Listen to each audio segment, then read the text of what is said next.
Hello guys, इस video में हम बीए प्रोग्राम जो फर्स्ट सेमेस्टर वाले हिस्ट्री के स्टूडेंट हैं बीए प्रोग्राम के, उनका फर्स्ट यूनिट है जिसका नाम है इतिहास लेखन की प्रवृत्तियाँ और स्रोतों का सर्वेक्षण, जिसका सीबीसीएस सिस्टम है। ठीक है।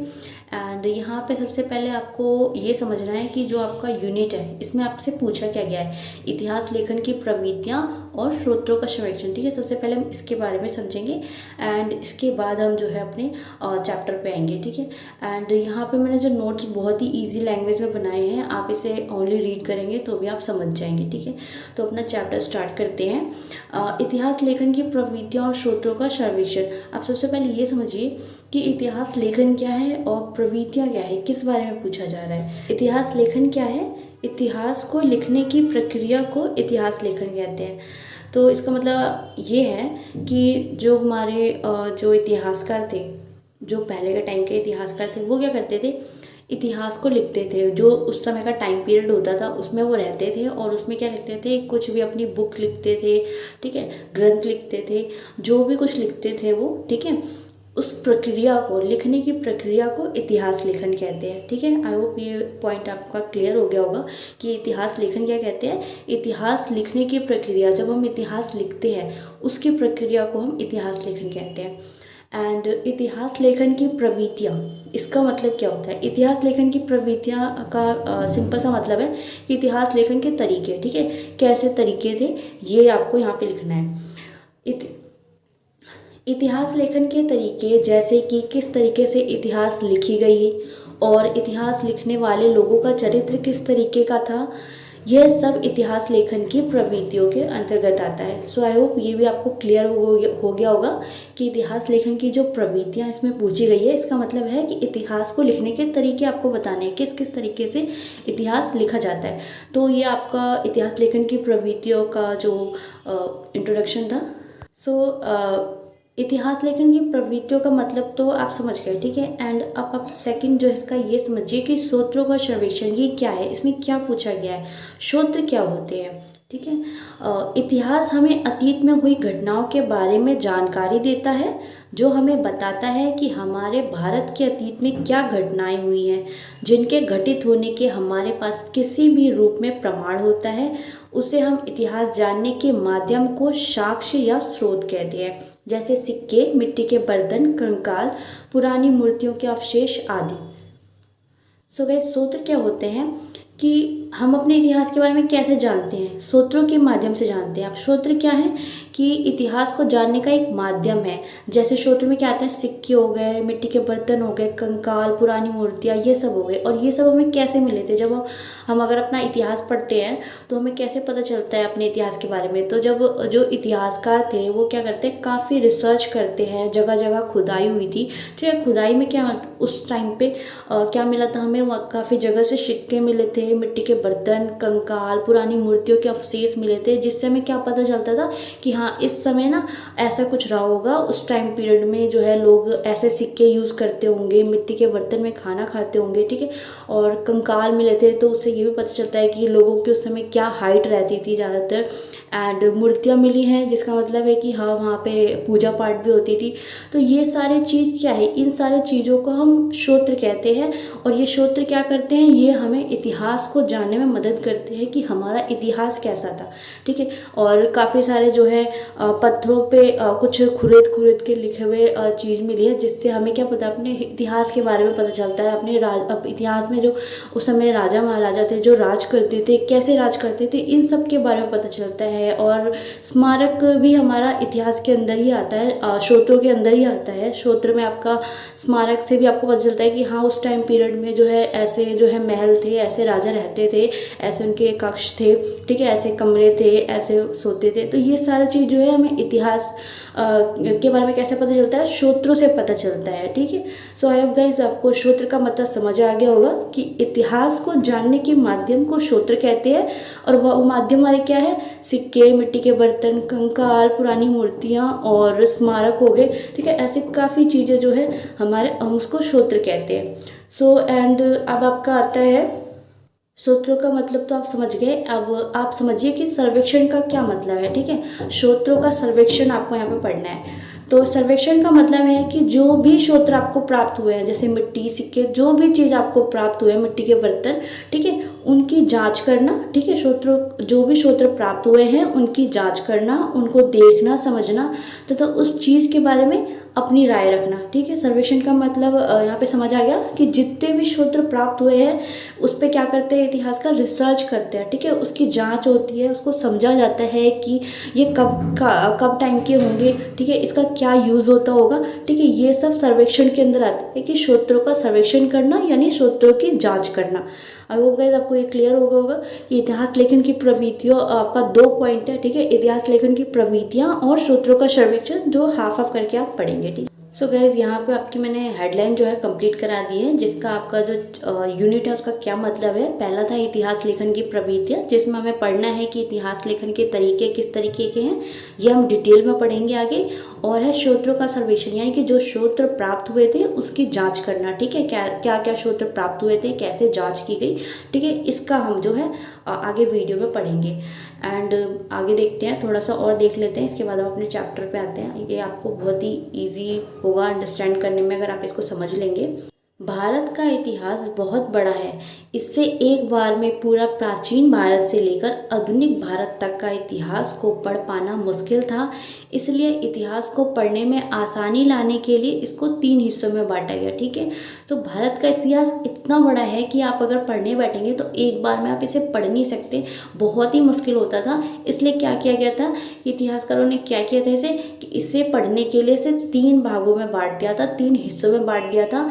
और 3 हिस्सों जो डिवाइड हुए थे उसमें पहला जो था वो प्राचीन इतिहास था, दूसरा मध्यकालीन इतिहास और तीसरा आपका आता है आधुनिक इतिहास। जो प्राचीन इतिहास है उसमें हम बहुत ही, जो हमारा स्टार्टिंग का टाइम है, बहुत ही स्टार्टिंग का, जब से हम मानते हैं कि हमारी पृथ्वी जो है, जब से हम पृथ्वी पे जीवन स्टार्ट हुआ है, उसका जो है प्राचीन इतिहास में हम इसके अंतर्गत पढ़ते हैं, ठीक है। मध्यकालीन बीच का आता है, वो आप आगे के सेमेस्टर में पढ़ेंगे। और आधुनिक कालीन जो है उससे भी आगे का होता है। तो हमें जो पढ़ना है, हमें ये वाला पढ़ना है प्राचीन इतिहास, ठीक है। आपका जो टोटल 1 से लेके 8 यूनिट है, ये आपका प्राचीन इतिहास के अंतर्गत आता है और इसी की सारी चीज़ें आपको पढ़नी है। और प्राचीन इतिहास में आपको क्या पढ़ना है, प्राचीन इतिहास की प्रवृत्तियाँ पढ़नी है और प्राचीन इतिहास के सूत्र पढ़ने हैं, ठीक है। ओनली प्राचीन इतिहास पे ही आपको पूरा सिलेबस आपका है 1 से 8 तक, ठीक है। अब आप चैप्टर पे चलते हैं। हमारा ये पॉइंट जो है ये क्लियर हो गया होगा गाइज आपको। अब आगे देखते हैं। हमें इतिहास की जानकारी स्रोतों के माध्यम से होती है। इतिहास जानने के लिए स्रोतों को 3 भागों में बांटा गया है। पहले हमने देखा था कि इतिहास को पढ़ने के लिए उसे 3 भागों में बांटा गया था, प्राचीन इतिहास, मध्यकालीन इतिहास और आधुनिक इतिहास। एंड जो स्रोत मैंने आपको क्या बताया था कि जितने भी स्रोत प्राप्त हुए हैं, जैसे साहित्यिक हो गए, ग्रंथ हो गए, बर्तन हो गए, पुरातात्विक स्रोत में आपके आता है बर्तन, सिक्के, ठीक है, ये सारे स्रोत थे, इनको भी क्या है 3 भागों में बांटा गया था, ठीक है। और इसमें आपका आता है साहित्यिक स्रोत पहला, दूसरा है पुरातात्विक स्रोत और तीसरा है आपका यात्रा वृत्तांत, ठीक है। और साहित्यिक स्रोत में जो है आपका यहाँ पे सारे साहित्यिक, जितने भी साहित्यिक ग्रंथ है वो आते हैं। पुरातात्विक स्रोत में आपका क्या आता है, जितने भी खुदाई के दौरान हमें चीज़ें मिली थी, पुरानी पुरानी वस्तुएं, ठीक है, ये सब इसमें आती है। जिसमें आपका आभूषण हो गया और मुद्रा हो गए, सिक्के हो गए, ठीक है। और जो यात्रा वृत्तांत है उसमें क्या होता था कि उस टाइम पर काफ़ी सारे जो है इतिहास बाहर के देशों से आते थे, कुछ यात्री जो है बाहर के देशों से भारत में यात्रा करने आते थे, तो वो जो है यहाँ पे अपनी कुछ अपनी पुस्तक में भारत के बारे में लिखते थे, उस टाइम पे क्या चल रहा था ये सब लिखते थे, ठीक है। उसमें से मेन जो है यहाँ पे अल-बिरूनी है, ठीक है, एक बार इसके बारे में पढ़ लेते हैं। साहित्यिक सूत्र में क्या था कि भारत में जो साहित्यिक ग्रंथ लिखे गए हैं उसके द्वारा हमें इतिहास के बारे में जानकारी मिल जाती है, और जैसे रामायण, महाभारत, विष्णु पुराण, भगवत गीता, हर्षचरित आदि। तो साहित्यिक सूत्र में आपका ये रामायण, महाभारत ये सब आता है। जब आप रामायण पढ़ते हैं, महाभारत पढ़ते हैं, तो उससे भी जो है हमें अपने इतिहास के बारे में जानकारी मिलती है। जैसे रामायण के टाइम का मिलता है कि वहाँ पे ज़्यादातर धर्म के बारे में बताया जाता था, ठीक है। एंड महाभारत में क्या था कि गद्दी के लिए ज़्यादातर लड़ाई हो रही थी यहाँ पे, ठीक है। वैसे ही विष्णु पुराण है, भगवत गीता है, तो इन सब से क्या होता है कि हमें अपने इतिहास के बारे में जानकारी मिलती है। तो ये आपका साहित्यिक सूत्र के अंतर्गत आता है। जितनी भी पुस्तकें आती हैं आती है, रामायण, साहित्यिक, ठीक है, साहित्यिक ग्रंथ बोलते हैं इसे। तो जितने भी साहित्य ग्रंथ आते हैं वो साहित्यिक सूत्र में आते हैं। और पुरातात्विक सूत्र में आपका आता है खुदाई में जो भी चीज़ें मिली हैं उससे हम इतिहास के बारे में जानकारी मिल जाती है, जैसे मुद्रा, अवशेष और ईंट, सिक्के, आभूषण, लिपि आदि ये सब चीज़ें आती है, ठीक है। जो भी खुदाई हुई थी उस टाइम पे और जो भी चीज़ें मिली थी खुदाई के दौरान, जैसे मुद्रा, ये सब कंकाल हो गए मानव के, तो इन सब चीज़ों से भी हमें उस टाइम के बारे में पता चलता है कि उस टाइम में क्या क्या चीज़ें यूज़ होती थी, ठीक है। इन सब चीज़ों का हमें कहाँ से पता चलता है, पुरातात्विक सूत्र बोलते हैं, जिसका क्या मतलब है कि पुरानी वस्तुएं, ठीक है, पुरानी जो भी वस्तुएं प्राप्त हुई थी। एंड आपका यात्रा वृत्तांत में क्या होता है कि जो भी बाहर के यात्री भारत आते थे उन्होंने भारत के इतिहास के बारे में अपनी पुस्तकों में वर्णन किया है। जैसे एक यात्री अल-बरूनी है, उनने भी जो है अपनी पुस्तकों में भारत के बारे में काफ़ी कुछ लिखा है। उस टाइम जो भी होता था भारत में उसके बारे में, ये आगे हम डिटेल से पढ़ेंगे, ठीक। सो यहाँ पे आपको ये क्लियर हो गया कि इतिहास को पढ़ने के लिए 3 भागों में बांटा गया है और उसमें से आपको प्राचीन इतिहास पढ़ना है और जो स्रोत है उसको भी 3 भागों में बांटा गया है। और इसमें हम साहित्यिक, पुरातात्विक और यात्रा ये तीनों पढ़ेंगे। एंड आगे पढ़ते हैं।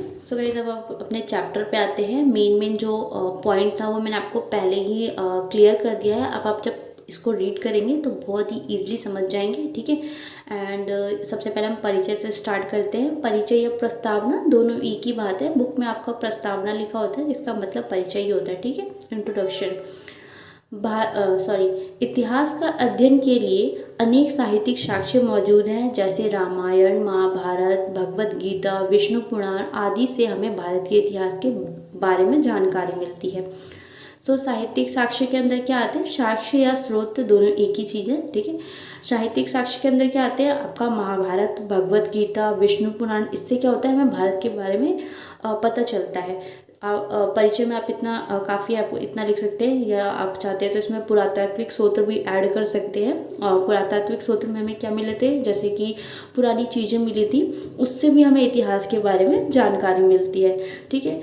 एंड यहाँ पे जो है कल्हड़ की राजतरंगी, ये बहुत ज़्यादा इम्पॉर्टेंट है। ये एक ग्रंथ है, संस्कृत भाषा में इसे लिखा गया था, ठीक है।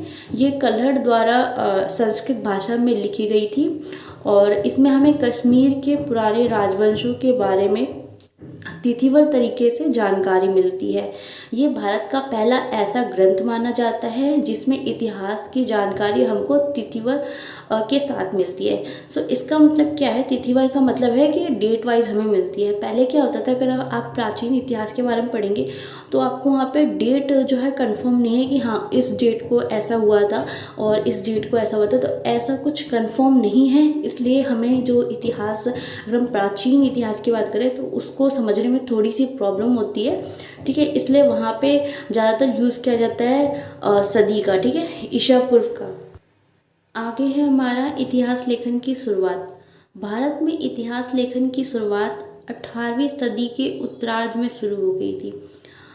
18वीं शताब्दी का क्या मतलब है कि 18वीं शताब्दी का मतलब है कि सन 1700 से लेके 1799, ठीक है, इन का जो टाइम पीरियड होता है ना, इसको हम 18वीं शताब्दी बोलते हैं, ठीक है। कितना, 1700 से लेके 1799 के बीच का जितना भी टाइम होगा ना, इसको हम क्या बोलेंगे, 18वीं शताब्दी। और यहाँ पे 18वीं शताब्दी के उत्तरार्ध की बात हुई है, यानी कि 1750 की, यानी कि आधे की बात हुई है, ठीक है। 18वीं शताब्दी के आधे में जो है, यानी कि 1750 में क्या हुआ था, इतिहास लेखन की शुरुआत मानी जाती है कि 1750 में इतिहास लेखन का जो कार्य है वो शुरू हो गया था, ठीक है। भारत एक बहुत बड़ा विशाल देश है जो युगों तक विकसित होता रहा है। प्राचीन भारत के इतिहास में बहुत सारे बदलाव आए, जैसे भारत की प्राचीन संस्कृति, कृषि का आरंभ होना, मानव का स्थायी निवास होना, पशुपालन, भोजन, कटाई, बुनाई, ठीक है। फिर गांव बसे, गांव से क्या हुआ, नगर बने, नगर से विशाल राज्यों की स्थापना हुई। इसी तरह जो है हमारा जो भारत है वो विकसित होता रहा है और अभी तक हो रहा है, ठीक है। सो भारत यहाँ पे क्या है कि भारत क्या है, हमारा एक बहुत बड़ा देश है, ठीक है। एंड यहाँ पे चीज़ें क्या हुई है, ये शुरू से ही विकसित हो रहा है और अभी भी विकसित हो ही रहा है, ठीक है। तो इसमें प्राचीन भारत में क्या हुआ है, इतिहास में काफ़ी चीज़ें जो है धीरे धीरे बदलाव आई है। जैसे कि पहले की अगर हम पाषाण काल की बात करें तो उसमें हमें क्या पता चलता है कि मानव पहले कैसे थे, धीरे धीरे मानव का भी विकास हुआ, ठीक है। मानव का विकास हुआ, इसके बाद क्या हुआ, फिर उन्होंने कृषि आरंभ की। सबसे पहले उन्होंने आग की खोज की, ठीक है। धीरे धीरे उन्होंने खाना पकाना ये सब सीखा, ठीक है। उन्होंने खाना शुरू किया, शिकार करना जो है शुरू किया, ठीक है। इसी तरह फिर धीरे धीरे उन्होंने क्या कृषि आरंभ की, कृषि करना सीखा। इसके बाद उन्होंने परमानेंट एक जगह बना ली, एक स्थायी निवास उनका होने लगा। पहले वो इधर उधर भटकते रहते थे जंगलों में, फिर उन्होंने एक परमानेंट घर बना लिया, ठीक है। परमानेंट निवास करने लगे। इसके बाद उन्होंने पशुपालन सीखा, ठीक है। इसी तरह भोजन कटाई, इसके बाद गांव बने धीरे धीरे, फिर वो गांव में रहने लगे। फिर धीरे धीरे गांव से क्या हुआ, नगर का विकास हुआ, नगर से क्या हुआ, फिर राज्य का विकास हुआ, फिर उसमें क्या हुआ, राजा महाराजा होने लगे। तो इसी तरह हमारा भारत जो प्राचीन काल से धीरे धीरे विकसित होता रहा, ठीक है। अब हम नेक्स्ट है हमारा एशियाटिक सोसाइटी ऑफ बंगाल। तो अभी हमने पढ़ा कि हमारा इतिहास जो है कैसा था, कैसे जो है लोग डेवलपमेंट हुआ, ठीक है। किसान जो है कृषि करने लगे, गांव बने, गांव से नगर बने। फिर इसके बाद धीरे धीरे क्या हुआ कि लोग रहना शुरू कर दिया, लोगों ने रहना, स्थायी निवास हो गए। फिर क्या हुआ, राज्य बना, गांव बना, राज्य बना, फिर राजा महाराजा आए, ठीक है। इसके बाद क्या हुआ कि लोगों में थोड़ी थोड़ी जो है उनका जो विकास है बुद्धि का वो डेवलप होने लगा। और इसके बाद उन्होंने क्या किया कि इतिहास भी जो है यहाँ पे लिखने लगे। और इतिहास लिखने में जो इतिहास लेखन का कार्य है लगभग ये 18वीं शताब्दी तक पहुँच गया, ठीक है। 18वीं शताब्दी ऐसी चलता रहा, टाइम ऐसे चलते चलते 18वीं शताब्दी तक हमारा भारत का इतिहास पहुँच गया, जहाँ से हमारी इतिहास लेखन की शुरुआत हुई। और इतिहास लेखन की शुरुआत कैसे हुई ये हम पढ़ेंगे। और इसमें जो सबसे आपका इम्पोर्टेंट आता है ये आपका आता है एशियाटिक सोसाइटी ऑफ बंगाल। इससे ही माना जाता है कि हमारे भारत में इतिहास लेखन की शुरुआत मानी जाती है, ठीक है। तो यहाँ पे हम पढ़ते हैं 18वीं सदी में अंग्रेजों ने भारत में प्रवेश किया था। वह भारत पर शासन करना चाहते थे, इसलिए अंग्रेजों के लिए भारत पर शासन करने के लिए भारत के इतिहास, कानून, उनकी आदतों के बारे में जानना ज़रूरी था। इसलिए 1784 में सर विलियम जोन्स ने एशियाटिक सोसाइटी ऑफ बंगाल की स्थापना की। एशियाटिक सोसाइटी ऑफ बंगाल में कुछ पुस्तकें छापी जाती थी जिसमें बहुत सारी पुरानी वस्तुएं जो हमारे इतिहास से मिली हैं, जैसे कि सिक्के, पांडुलिपियाँ आदि चीज़ें जो हैं ये इसमें रखी जाती थी। हमारे भारत के प्राचीन इतिहास क्रमबद्ध नहीं है, ठीक है, यानी तिथिबद्ध तरीके से नहीं है, यानी डेट वाइज तरीके से नहीं है। इसलिए प्राचीन इतिहास को पढ़ने में काफ़ी परेशानी आती है, ठीक है, उसको जानने में काफ़ी परेशानी आती है। सो यहाँ पे क्या मेन यहाँ पे फोकस किया गया है, यहाँ पे ये बताया गया है कि जो इतिहास लेखन का कार्य था वो कब शुरू हुआ था, वो था 18वीं शताब्दी के उत्तरार्ध में शुरू हुआ था। और ये क्यों हुआ था, क्योंकि उस समय जो है लोग मानते थे कि लोग का जो इतिहास है वो क्रमबद्ध नहीं। सो इसमें क्या बताया गया, इसमें बताया गया कि जो एशियाटिक सोसाइटी ऑफ बंगाल है इसकी स्थापना क्यों हुई थी। इसकी स्थापना इसलिए हुई थी ताकि भारत के इतिहास को जो अंग्रेज लोगों ने भारत में प्रवेश किया था कि 18वीं शताब्दी में, ठीक है, लगभग अंग्रेजों ने भारत में प्रवेश कर लिया था, एंट्री की थी। और इनने क्या किया था, भारत में इन्होंने काफ़ी चीज़ें देखी। फिर इनने सोचा कि इन पे शासन करने के लिए हमें इनके कानूनों को समझना होगा, इनके इतिहास को समझना होगा। जब उन्होंने थोड़ी बहुत जांच की तो उन्हें ये पता चला कि भारत का जो इतिहास है ये इनका इतिहास क्रमबद्ध तरीके से है, डेट वाइज तरीके से नहीं है। इसलिए इन्होंने क्या किया, इन्होंने एशियाटिक सोसाइटी ऑफ बंगाल की स्थापना की। और इसमें जो है काफ़ी जो है अंग्रेज जो उनके इतिहासकार थे वो जो है भारत के बारे में डेट वाइज लिखते थे कि उस समय भारत में क्या होता था, कैसे लोग थे, ठीक है, क्या क्या काम होता है, सब डेट वाइज उन्होंने लिखा, ठीक है। लेकिन उन्होंने जो भी इतिहासकार थे अब दूसरे देश के थे, तो उन्होंने कितना अच्छा भी नहीं भारत को बोला है। उन्होंने ये बोला कि भारत के जो लोग थे वो इतने जो है उनमें बुद्धि का अभाव कम है, इसमें काफ़ी सारे जो इतिहासकार हैं उन्होंने भारत के बारे में नेगेटिव भी बोला है, पॉजिटिव भी बोला है, ठीक है। तो वो दूसरे देश के थे, ठीक है, तो वो तो ज़्यादातर नेगेटिव ही बातें करते थे, क्योंकि उनको क्या करना था, शासन करना था। उनका मानना था कि जो भारत के लोग हैं वो उनके भी बुद्धि का इतना विकास नहीं हुआ है, ठीक है। उनके इतिहास की अगर हम कोई चीज़ हम उनसे पूछते हैं तो वो कोई जवाब ही नहीं देते हैं, उन्हें पता ही नहीं होता है कि कब क्या हुआ था, कोई क्रमबद्ध तरीके से प्राचीन भारत का इतिहास ही नहीं है। इसलिए उन्होंने क्या किया, एशियाटिक सोसाइटी ऑफ बंगाल की जो है इन्हें स्थापना की थी। उसमें जो है उन्होंने भारत के इतिहास के बारे में काफ़ी कुछ लिखा है। काफ़ी सारे जो इतिहासकार हैं उन्होंने जो है भारत के इतिहास के बारे में बात की है कि कैसे उस समय के राजा थे, ठीक है, और कैसे लोगों की बुद्धि थी, उनकी सोच कैसी थी, कानून कैसा था उनका, ठीक है। ये सब जो है एशियाटिक सोसाइटी ऑफ बंगाल में जो है वो लिखा गया है। उसमें इस भारत के इतिहास के बारे में काफ़ी कुछ लिखा है। कुछ अंग्रेजी इतिहासकारों ने भारतीय इतिहास को क्रमबद्ध तरीके से लिखने का सोचा और कई अंग्रेजी इतिहासकारों ने अपने अपने तरीके से भारत के इतिहास को लिखा। इन इतिहासकारों ने भारत के इतिहास के बारे में काफ़ी कुछ लिखा।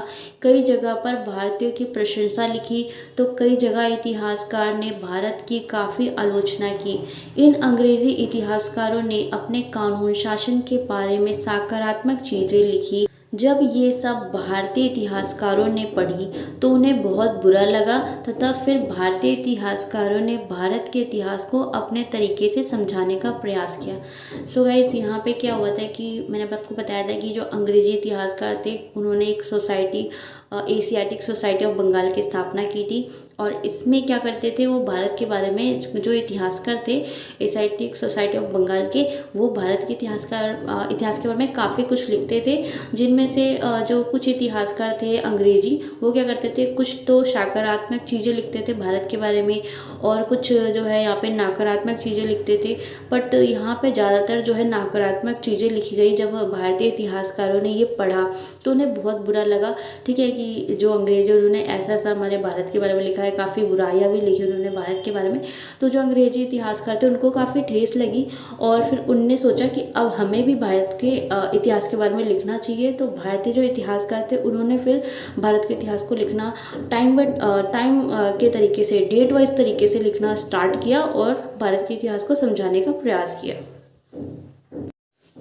आगे हम पढ़ेंगे प्राच्यविद और भारतविद। प्राच्यविद क्या थे, जो पश्चिमी देश के लोग थे वो थे इसमें, और भारतविद यानी कि जो भारत देश के थे। प्राच्यविद में जिसको हम यूरोपियन कहते हैं, ठीक है, वो यूरोपियन देश के थे, यूरोपियन जो है लोग थे।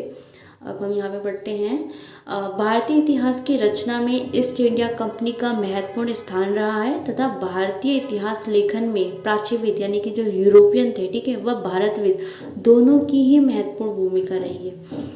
ईस्ट इंडिया कंपनी के कर्मचारी सर विलियम जोन्स ने भारत के प्राचीन इतिहास को लिखने में अपनी महत्वपूर्ण भूमिका निभाई, ठीक है। ये अंग्रेज जो थे सर विलियम जोन्स, ठीक है, इन्होंने भारत के इतिहास के बारे में काफ़ी कुछ लिखा है, ठीक है, जिसकी इम्पोर्टेंस जो है मानी जाती है कि हाँ भाई इन्होंने लिखा है। चार्ल्स विलियम्स ने भी भारत के इतिहास, साहित्य और संस्कृति की गहरी रुचि रखी है। मैक्स मूलर ये जर्मनी के थे। ये भारत तो कभी नहीं आए लेकिन अपना ज़्यादातर समय इन्होंने इंग्लैंड में ही बिताया और उन्होंने भी भारतीय पुरातात्विक विकास में बहुत महत्वपूर्ण भूमिका निभाई है। सो मैंने आपको बताया था कि अंग्रेजी इतिहासकार थे, ठीक है, उन्होंने काफ़ी पॉजिटिव भी लिखा था, नेगेटिव भी लिखा था, ठीक है। तो जो पॉजिटिव लिखा था उनकी यहाँ पे काफ़ी जो है काफ़ी अच्छी अच्छी बातें भी लिखी थी भारत के बारे में, ठीक है। जो अंग्रेजी इतिहासकार थे तो उनका यहाँ पे नाम लिया जाता है, जिसमें से ये सर विलियम जोन्स हैं, इन्होंने काफ़ी कुछ भारत के इतिहास के बारे में लिखा था, डेट वाइज लिखा था, ठीक है। तो इनकी महत्वपूर्ण भूमिका मानी जाती है भारत के इतिहास को लिखने में। इसके बाद हमारे चार्ल्स विलिंगटन हैं, इन्होंने भी भारत के इतिहास की, उसके साहित्य के बारे में, जो उस समय संस्कृति थी, ठीक है, कल्चर थी, इसमें भी काफ़ी जो है रुचि दिखाई थी, काफ़ी कुछ लिखा था, ठीक है। इसके बाद मैक्स मूलर है, इनका भी जो ये इतिहासकार है इनका भी नाम लिया जाता है, ठीक है। ये जर्मनी के थे और ये भारत नहीं आए थे लेकिन इन्होंने भारत के बारे में काफ़ी कुछ लिखा था, ठीक है। और इनका भी बहुत बड़ी भूमिका मानी जाती है प्राचीन भारत के इतिहास को लिखने में। सो ये आपको क्लियर हो गया कि प्राच्यविद और भारतविद क्यों होते हैं। अभी इसके बारे में अभी और आगे डिटेल से पढ़ेंगे, ठीक है। प्राच्यविद का मतलब समझ आ गया कि ये जो यूरोपियन थे, ठीक है, इनके कुछ हमारे उस टाइम के इम्पॉर्टेंट यूरोपियंस हैं जिन्हें हम काफ़ी इम्पॉर्टेंट मानते हैं, जो जिनने हमारे भारत के इतिहास को लिखा है। नेक्स्ट देखते हैं इतिहास लेखन की परंपराएं। प्राचीन इतिहासकारों का मानना है कि प्राचीन काल में भारतीय लेखन कला से अनभिज्ञ थे, यानी कि उन्हें इतना अंदाजा नहीं था, उस समय लेखन कला के बारे में तब मालूम नहीं था। अलबरूनी ने अपने पुस्तक तहकीक-ए-हिंद में लिखा है कि हिंदू ऐतिहासिक तिथिक्रम के प्रति उदासीन थे, यानी कि उन्हें इसके बारे में ज़्यादा कुछ नहीं पता था। जब उनसे कोई ऐतिहासिक बात पूछी जाती थी तो वो उत्तर नहीं दे पाते थे और कहानियाँ गढ़ने लगते थे। पश्चात के देशों में भी सभी ग्रंथ यद्यपि ऐसे नहीं हैं जो वैज्ञानिक ढंग से लिखे गए हों, जैसे लिवी और टीसियस और हेरोडोटस आदि ने जो लेखन कार्य किया है, ठीक है, वैसे नहीं मिले हैं। वह आधुनिक इतिहास को निकटता का संबंध रखते हुए यद्यपि कई भारतीय इतिहासकार सिर्फ कल्हड़ द्वारा रचित राजतरंगिणी को ही आधुनिक इतिहास के करीब मानते हैं। सो यहाँ पे क्या है कि जो हमारा प्राचीन भारत का जो हमारा इतिहास है, उसमें जो अंग्रेजी इतिहासकार है उनका कहना है कि जो भारत के जो इतिहासकार थे वो जो है लेखन कला से अनभिज्ञ थे। जब उनसे कोई बात पूछी जाती थी तो उन्हें कुछ पता ही नहीं होता था उस समय डेट वाइज, तो वो ना कहानियाँ गढ़ने लगते थे, ऐसा हुआ, ठीक है। तो इसमें ये बोला गया है कि जैसे हमारे कुछ इतिहासकार थे बाहर के, ठीक है, अंग्रेजी इतिहासकार, जिसमें हमारा लिवी, टीसियस और हेरोडोटस आते हैं। इन्होंने जैसे लेखन कार्य किए हैं, काफ़ी कुछ उन्होंने भारत के बारे में टाइम वाइज तरीके से लिखा है, ऐसा जो है जो भारतीय इतिहासकार है उनमें नहीं दिखा है, ऐसा देखने को नहीं मिला है जैसे उनने लिखा है, जो अंग्रेजी इतिहासकार है, ठीक है। तो ये इसमें बात बोली गई है। और अगर भारतीय इतिहास की बात करें तो जो कल्हड़ द्वारा रचित जो राजतरंगिणी है उसी को हम मानते हैं कि भारत में जो इतिहास लिखा गया कल्हड़ द्वारा राजतरंगिणी, उसमें जो है वो पहला ऐसा ग्रंथ है जिसमें हमें तिथिवर तरीके से पता चलता है भारत के इतिहास के बारे में। वहाँ पे कश्मीर के राजाओं के बारे में काफ़ी कुछ लिखा है और वो भी डेट वाइज लिखा है, ठीक है। और कहीं पे भी हमें सबसे पहला नहीं माना जाता है कि डेट वाइज कुछ मिला है। वास्तविकता ये है कि प्राचीन भारत के निवासी लेखन कला से परिचित थे और उन्होंने उच्च कोटि के ग्रंथ भी लिखे। यद्यपि ये बात अलग है कि आधुनिक इतिहास के अनुरूप कोई ग्रंथ उपलब्ध नहीं है। इसी कारण पश्चात विद्वानों ने प्राचीन भारतीयों में इतिहास लेखन की प्रवृत्ति के अभाव को समझा। भारतीय लोग इतिहास का ज्ञान रखते थे तथा उसका महत्व भी समझते थे। भारत में प्राचीन भारत इतिहास अभी भी जटिलताओं से भरा पड़ा है, जिनकी गुत्थियों को सुलझाना अभी बाकी है। भारी संख्या में ऐसी पांडुलिपियां हैं जिनका पता लगाना अभी बाकी है तथा भारत के अनेक धार्मिक ग्रंथ जैसे रामायण, महाभारत, वैदिक साहित्य आदि हैं जो अभी भी रहस्य का विषय बने हुए हैं। इसमें यही बात कही गई है कि जो अंग्रेजी इतिहासकार थे उनका अपना अलग अलग मत था, बट ज़्यादातर लोगों का इसी पर मत था कि जो भारत के इतिहासकार थे वो क्या थे, वो लेखन कला से परिचित नहीं थे, ठीक है। उन्हें कोई भी बात पूछी जाओ तो वो डायरेक्टली नहीं दे पाते थे जवाब, क्रमबद्ध तरीके से कोई इतिहास नहीं मिलता है। बट ऐसा नहीं है। अगर हम भारत की बात करें तो काफ़ी सारे जो हैं ऐसे भारत में इतिहासकार थे, उन्होंने काफ़ी कुछ लिखा है, जैसे हमें रामायण, महाभारत इन सब के बारे में पता चलता है कि हाँ ऐसा कुछ रहा होगा। हाँ, बल्कि हमें डेट वाइज नहीं मिलता है, बट हाँ हमें रामायण, महाभारत इन सब के बारे में पता चलता है। जो अंग्रेजी इतिहासकार है वो इस बेस पे कहते हैं कि भारत इस कला से अनभिज्ञ हैं, जो उन्हें लेखन कला का बिल्कुल भी जो है पता नहीं है, या फिर उन्हें भारत के इतिहास के बारे में ज़्यादा कुछ उन्होंने लिखा नहीं है, ठीक है। ये इसलिए कहते हैं क्योंकि इतिहास उस टाइम जो आधुनिक इतिहास है उसके अनुरूप कोई ग्रंथ ही उपलब्ध नहीं है, जिसके बेस पे जो है वो ये कहते हैं जो अंग्रेजी इतिहासकार है। एंड यहाँ पे काफ़ी सारी चीज़ें जो हमें मिली है, लेकिन काफ़ी रहस्य का भी विषय बना हुआ है, क्योंकि ऐसी उस समय जो लिपि यूज़ होती थी ना, वो लिपि इतनी अंडरस्टैंडिंग नहीं है, उसे हम नहीं समझ पाए। काफ़ी लिपियाँ जो है वो हम काफ़ी इतिहासकार जो भारत के हैं वो समझ गए, बट अभी भी ऐसी लिपियाँ हमारे पास मौजूद है जिन्हें हम समझ नहीं पाए हैं, जिन्हें हम पढ़ नहीं पाए। तो काफ़ी चीज़ें जो है अभी भी रहस्य बनी हुई है, और काफ़ी जो है रहस्य जो हमारे इतिहासकार है उन्होंने सॉल्व कर लिया है, सुलझा लिया है। नेक्स्ट देखते हैं भारतीय संस्कृति परंपराएं। कई पाश्चात्य लेखकों ने भारतीय इतिहास के महत्व को घटाने का प्रयास किया है, जबकि भारतीय संस्कृति का ज्ञान कराने वाली संस्कृत विधि विद्यमान है। यूरोपियों द्वारा भारतीय संस्कृति की आलोचना उनके साम्राज्यवादी विचारों से प्रेरित लगती है, अतः भारतीय सभ्यता और संस्कृति को हीन दृष्टि से देखा गया है। भारतीय इतिहास का अध्ययन करने वालों को इसका खंडन करना चाहिए। और प्राचीन भारत का अधिकांश साहित्य धार्मिक था, परंतु धर्म के अंतर्गत भारतीय जीवन के सभी पक्षों का संकलन मिलता है। इसमें धर्म ग्रंथ में तत्कालीन समाज का वर्णन मिलता है। इसमें क्या कहा गया है कि जो अंग्रेजी इतिहासकार थे वो क्या करते थे कि भारत के बारे में काफ़ी नेगेटिव बोलते थे, जिसमें भारत का इतिहास का जो महत्व है उसको घटाने का प्रयास किया है। और भारत की जो संस्कृति है उसके बारे में भी काफ़ी नेगेटिव बोला है। जो अंग्रेजी इतिहासकार थे उन्होंने काफ़ी नेगेटिव भारत की संस्कृति के बारे में बोला है। उस समय जो साम्राज्यवादी विचारधारा लोगों की थी, ठीक है, उन लोगों की, वो उन्होंने जो है भारत की काफ़ी आलोचना की है। उनकी सभ्यता की, भारत की जो सभ्यता थी, संस्कृति थी, इसको काफ़ी आलोचना की है। काफ़ी नेगेटिव कहा गया है, ठीक है, इतिहासकार जो अंग्रेजी थे उनके द्वारा। बट ऐसा नहीं है। अगर हम बात करें भारत के इतिहास की या भारत के जो हमें साहित्य मिले हैं, तो ज़्यादातर जो भारत के जो साहित्य है वो क्या, वो धार्मिक थे, धार्मिक भाषा में लिखे गए थे और धर्म की बात करते थे, ठीक। उसमें ज़्यादातर धर्म से संबंधित चीज़ें लिखी गई हैं। और अगर हम धर्म, जो बहुत सारे ग्रंथ हैं जैसे विष्णु पुराण, ये सब है, अगर भगवद गीता है, इन सब को जब हम पढ़ते हैं तो उस समय के समाज का वर्णन मिलता है कि कैसा उस समय का समाज था, लोगों की कैसी सोच थी, उनका चरित्र कैसा था, ठीक है। इससे हमें क्या होता है कि धर्म जो ग्रंथ लिखे गए थे उससे हमें उस टाइम के समाज के बारे में पता चलता है। और उस समय अगर हम धर्म ग्रंथ की बात करें तो भगवद गीता है, उसमें काफ़ी कुछ लिखा गया है, ज़्यादातर पॉजिटिव ही लिखा है भारत के बारे में। बट ये जो अंग्रेजी इतिहासकार, इन्होंने जो है भारतीय संस्कृति, सभ्यता की काफ़ी आलोचना की है। क्योंकि एक तरीके से ये भारत पर शासन करना चाहते थे और इसलिए ये भारत की काफ़ी आलोचना करते थे।